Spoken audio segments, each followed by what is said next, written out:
Hi friends, rich creamy butter chicken తయారీ విధానం చూసేద్దాం రండి. 1 కిలో ఫ్రెష్ చికెన్ తీసుకుని రుచికి సరిపడ ఉప్పు, పసుపు, పావు టీ స్పూన్ ఫ్రెష్ అల్లం వెల్లుల్లి పేస్ట్ వేసుకోవాలి. తగినంత కారం వేసుకోవాలి మీ స్పైసీనెస్ కి తగ్గట్టు. తరువాత థిక్ యోగర్ట్ గడ్డ పెరుగుని వేసుకుని 1 చిన్న కప్ మొత్తం అంతా ముక్కలకి పట్టే విధంగా బాగా కలిపేసుకోవాలి.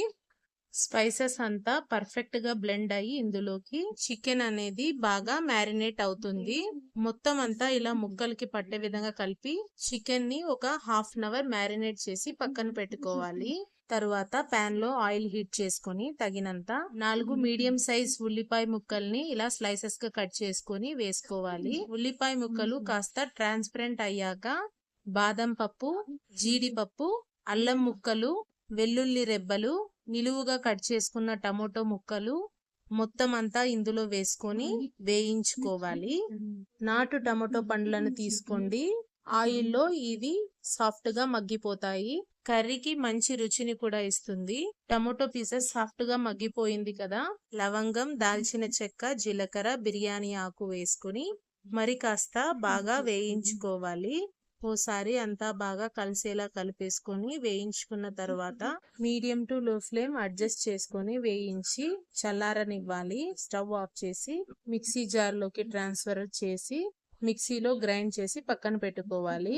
అదే ప్యాన్ లో ఆయిల్ హీట్ చేసుకొని తగినంత బటర్ వేసుకొని బటర్ బాగా కరిగిన తరువాత మ్యారినేట్ చేసి పెట్టుకున్న చికెన్ పీసెస్ ని ఇందులోకి వేసుకోవాలి. తరువాత చికెన్ పీసెస్ ని బాగా కలుపుకుంటూ వేయించుకోవాలి. బటర్ లో చికెన్ లో ఉన్న వాటర్ అంతా ఎగిరిపోయి చికెన్ అనేది 60% ఉడికిపోయేంత వరకు బాగా వేయించుకోవాలి. చికెన్ ని మూత పెట్టి మరి కాసేపు ఉడికించుకోవాలి.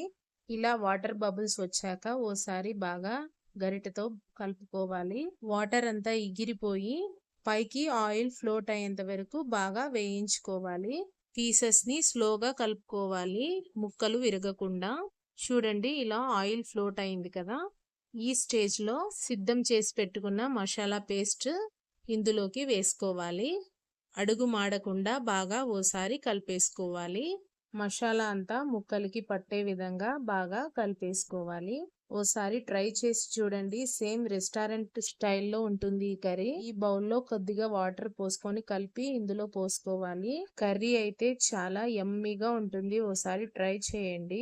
చికెన్ లో ప్రోటీన్ కంటెంట్ చాలా బాగుంటుంది కాబట్టి అందరూ చాలా ఇష్టంగా తినొచ్చు. ఇందులో తగినంత కారం వేసుకోవాలి. ఓసారి అంతా బాగా కలిసేలా కలిపేసుకోవాలి. అడుగు మాడకుండా. వెయిట్ లాస్ మేనేజ్మెంట్ కూడా చికెన్ చాలా మంచిది. మసాలా పచ్చివాసన పోయాక పైన ఆయిల్ ఫ్లోట్ అయిన తర్వాత ఈ స్టేజ్ లో చికెన్ మసాలాని వేసుకోవాలి. ఫ్లేవర్స్ అన్ని పట్టి చాలా యమ్మీగా వస్తుంది కర్రీ. ఓసారి అంతా బాగా కలిసేలా కలిపేసుకొని మూత పెట్టి మరి కాసేపు మగ్గించుకోవాలి. కసూరి మేతి వేస్తే బాగుంటుంది, నా దగ్గర లేదు. ఫైనల్ గా కొత్తిమీర తరుగు వేసుకోవాలి. ఓసారి అంతా బాగా కలిపేసుకోవాలి. కర్రీ చూడండి, సిల్కీగా గ్రేవీ పర్ఫెక్ట్ టెక్చర్ తో బటర్ చికెన్ ఉంది. Final touch up fresh cream, పెరుగు పైన ఉన్న మీగడ వేసుకోవచ్చు, నేను అదే వేసాను. ఈ బటర్ చికెన్ లోకి butter naan the best combination. Fresh cream కాస్త మెల్ట్ అయ్యాక దింపేసుకోవాలి. Butter naan, phulka, chapati, flavoured rice తో చాలా యమ్మీగా ఉంటుంది ఈ కర్రీ. మా వీడియో నచ్చినట్లయితే please like, share and subscribe Goldie kitchen magic world. Okay, bye bye.